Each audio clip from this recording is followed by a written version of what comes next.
Beetlejuice. Beetlejuice. Beetlejuice. It's showtime. You summon the ghost with the most, baby. What can Beetlejuice do for you? I'll shut you down now. What do you have to say? Shut me down? Fat chance, kid. I've been dead 600 years and I'm just getting my second wind. You think you can put the brakes on a freelance? Wake words are those short phrases like "Hey Siri" or "Alexa" that activate a voice-enabled device. They're the first step in any hands-free voice interaction, and getting them right matters.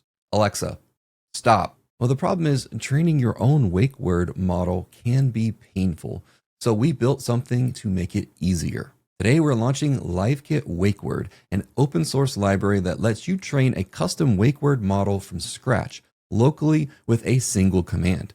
You install it, point it to a config file with your target phrase, and run one command. It handles synthetic data generation, augmentation, training, and ONNX export all in one shot. And it's not just simple, it's accurate. Compared to openWakeWord, livekit-wakeword delivers 100 times fewer false positives per hour and 60 times lower detection error rate, and 86% recall versus 69%. So your wake word actually works in the real world without constantly misfiring.